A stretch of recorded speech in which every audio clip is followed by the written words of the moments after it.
మండలంలోని పలు గ్రామాల్లో ఉన్న తెలుగుదేశం పార్టీ నేతలను కార్యకర్తలను కలిసి బద్వేల్ నియోజకవర్గంలో తెలుగుదేశం పార్టీ గత 20 ఏళ్లుగా డాక్టర్ ఓబులాపురం రాజశేఖర్ అనే వ్యక్తికి జరిగిన అన్యాయం ప్రతి ఒక్క తెలుగుదేశం కార్యకర్తకు, ఓటరుకు, నాయకులకు వివరించడం జరుగుతుంది. కార్యక్రమంలో తెలుగుదేశం పార్టీ నాయకులు కర్నాటి వెంకట్రెడ్డి, చెరుకూరి రవి, బాలకృష్ణ యాదవ్, చెన్నూరు రమణ తదితరులు పాల్గొన్నారు.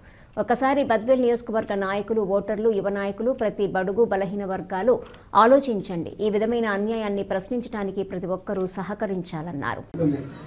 33 సంవత్సరాలు వాళ్ళు కలసపాటు మండలం, కాశీనాథ్ మండలంలో ఇక్కడే పనిచేసి ఇక్కడే రిటైర్డ్ అయ్యారు. మీకు కాసిన సార్ కూడా ఎంబడి కాసిన సార్ కూడా ఇవ్వడే ఆయనతో పాటు పనిచేశారు. మా నాన్న 12 సంవత్సరాలు మామూలు మేమేం కొత్త వాళ్ళమే కాదు. ఆ రోజుల్లో 1993లో ఒక మెడిసిన్ సీట్ కొట్టాలి అంటే అది కూడా మన రాష్ట్రంలోనే ప్రథమ కాలేజీ ఉస్మానియా మెడికల్ కాలేజీలో సీట్ కొట్టాలంటే ఎంత కష్టమో నేను చదివిస్తున్న మీ బిడ్డలకు తెలుసు.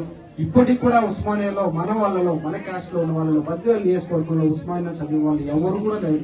ఇంతవరకు ఉస్మానియాలో సీట్ కొట్టిన వాళ్ళు కూడా లేరు. కర్నూలు దాకా కొడుతున్నారు, తిరుపతిలో కొడుతున్నారు. ఉస్మానియాలో నేను ఒక్కనే కొట్టగలను. మా చరిత్రలో నేను 25 సంవత్సరాల చరిత్ర చెప్తున్నాను. అంత కష్టపడి ఆ రోజుల్లోనే నేను సీటు కొట్టుకున్నాను అని అంటే నేను ఎంత కష్టపడి చదివితే వచ్చిందో ఒకసారి మీరు ఆలోచించండి. చాలా గ్రామీణ ప్రాంతము, దళిత కుటుంబం నుంచి వచ్చాము. చాలా పేదరికాన్ని కూడా వచ్చి మా అమ్మ నాన్న టీచర్స్ తప్ప మాకేం ఆస్తిపాస్తులు కూడా ఇవ్వలేదు.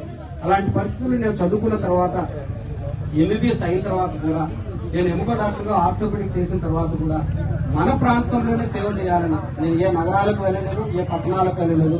మొదటగా బీకోడూరు మండలంలో నేను, మన కాచన్ సార్ కొడుకు రవీంద్ర, మేమిద్దరం కలిసి మెడికల్ ఆఫీసర్గా చేరడం జరిగింది. నాతో పాటు పనిచేశారు రవీంద్ర, ఇద్దరం కలిసి పనిచేశాం బీకోడూరు మండలం. బీకోడూరు మండలం తర్వాత గోపురం PSCలో చేశాను, మన నియోజకవర్గంలో. తర్వాత బద్వేల్లో చేశాను.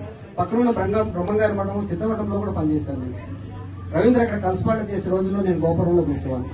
ఎందుకు ఈ ప్రాంతంలోనే నేను చేశానంటే నేను పుట్టి పెరిగిన ప్రాంతంలో చెన్నారెడ్డిపురంలో ఎలా ఉండేది, ఒక దళిత కుటుంబంలో పేదరికం ఎలా ఉంది, వారికి వైద్యం చేయాలంటే మన గవర్నమెంట్ డాక్టర్గా ఇక్కడే ఉండాలి అనే ఉద్దేశంతో నేను PG చేసినా కూడా ఎక్కడ కూడా ప్రాక్టీస్ చేసుకున్నా ప్రభుత్వ డాక్టర్గానే రావడం జరిగింది.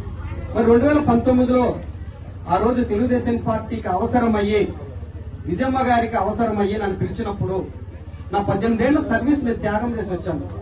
మీలో ఎవరైనా మీ కొడుకు కానీ, మీ అన్న కానీ, మీ తమ్ముడు కానీ గవర్నమెంట్ ఉద్యోగం వస్తే మీరు రిజైన్ చేపిస్తారా?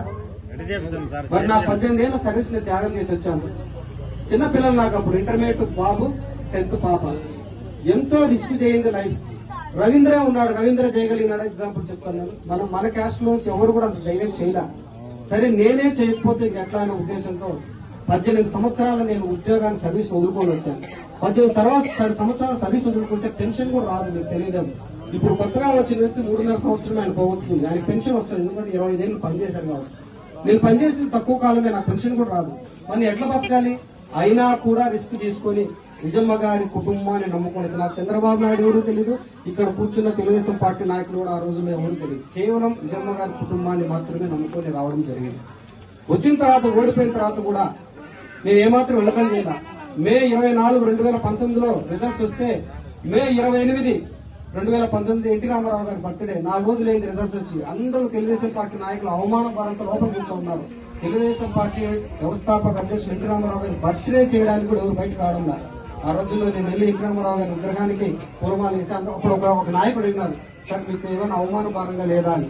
అదేముందన్నా, గెలుపు ఓటములు సహజమే.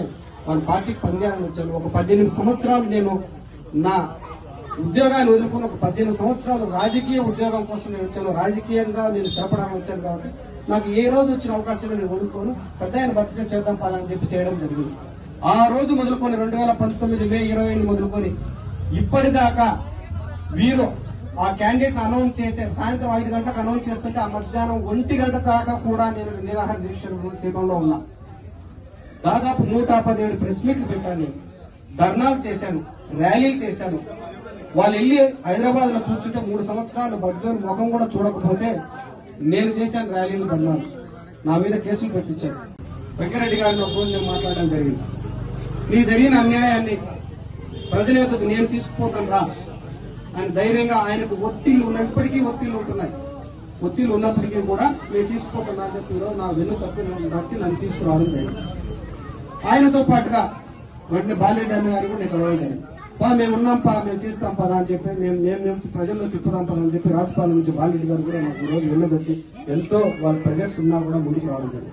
అడ్లూరు నుంచి మున్రెడ్డి గారు వచ్చారు సర్పంచ్ గారు, బద్వేల్ నుంచి జయరాం రెడ్డి గారు, వీరం శిరీష్ అని ఎక్స్ జెడ్పీటీసీ వాళ్ళ కూతురే అమ్మాయి, ఆయన కూడా ఈ రోజు రావడం జరిగింది. మరి మన తమ్మలపల్లి నుంచి ప్రహ్లాద్ రెడ్డి గారు. మరి ఈ రోజు మీరు యువ నాయకుడిగా ఉన్న చెరుకు రవి నేనున్న పదన్నా అని చెప్పి ఈ రోజు మనం తీసుకురావడం జరిగింది. ఈ నాయకులు బయట వచ్చి మాట్లాడుతూ ఎంతో మంది నాకు ఫోన్ చేసి నువ్వు ప్రజల్లో తిరుగు, నువ్వు అడిగేది న్యాయము, నువ్వు వెనుకం చేయొద్దని చెప్పి ఎంతో బయటికి రాలేకపోతున్నారు. కానీ నాకు ఫోన్ చేసి మాత్రం ఎంతో మంది చెప్తున్నారు నువ్వు దీన్ని వెనుకంజ వేయద్దు, తీసుకొని ఎంత దూరం ప్రయాణిస్తాను దూరం. చంద్రబాబు నాయుడు గారు పిలవాలి, చంద్రబాబు నాయుడు గారు నాకు న్యాయం చేయాలి, అది బాధ్యత కూడా పార్టీకి కూడా. ఈరోజు నేను చంద్రబాబు నాయుడు గారిని కూడా ఈ సందర్భంగా నేను అడుగుతున్నాను, నేను రిక్వెస్ట్ చేస్తున్నాను. నేను ఇంత పార్టీకి పనిచేశాను, 4 సంవత్సరం నేను ఊడిగం చేశాను, కనీసం ఆయన దగ్గరికి పోలేకుండా ఇంతమంది ఇప్పుడుండే నాయకులే మరి ఎవరైతే నాకు నోరు కొడుతున్నారో వాళ్లే పోనీ కూడా చేస్తున్నారంటే ఇదేం రాజకీయము? ఆయన డబ్బులు ఖర్చు పెట్టుకున్నాడు, దాదాపు 4-5 కోట్లు ఖర్చు పెట్టుకుని పోగొట్టుకున్నాడు. మళ్ళీ తర్వాత 15 సంవత్సరాలు సర్వీస్ పోగొట్టుకున్నాడు. తర్వాత 4.5 సంవత్సరం దాదాపు కాలం వృధా చేసుకున్నాడు. ఇంత జరిగిన తర్వాత ఈ రోజు రాజశేఖర్ గారికి అన్యాయం చేయడము సబబేనా? ఈ రోజు రాజశేఖర్ గారికి ఈ విధంగా అన్యాయం చేస్తూ ఉంటే మనం అందరం చూస్తూ ఉందామా? చెప్పండి. ఈ అన్యాయాన్ని ఎదిరించాల్సిన అవసరము బాధ్యత మనకు లేదా? మీరే కాదు, మీలాగా చాలా మంది ప్రతి ఊర్లో ఇదే విధంగా అందరూ రెస్పాండ్ అవుతూ ఉన్నారు. మీరు కూడా మిగతా ఊర్లలో కూడా మీ వాళ్ళు ఎవరన్నా తెలియజేయండి. అందరం కూడా కలిసి ముందుకెళ్దాము. రాజశేఖర్ గారికి టికెట్ వచ్చే వరకు మనం అందరం ప్రయత్నం చేద్దాము. ప్రయత్నం చేసి రాజశేఖర్ గారిని గెలిపించుకునేంత వరకు మనము విశ్వం నుంచి కూడా శ్రమిద్దాము. ఖచ్చితంగా రావాలి. వస్తుంది, తప్పకుండా వస్తుంది. అందరూ ఇదే ఉత్సాహంతో ఉంటే తప్పకుండా వస్తుంది.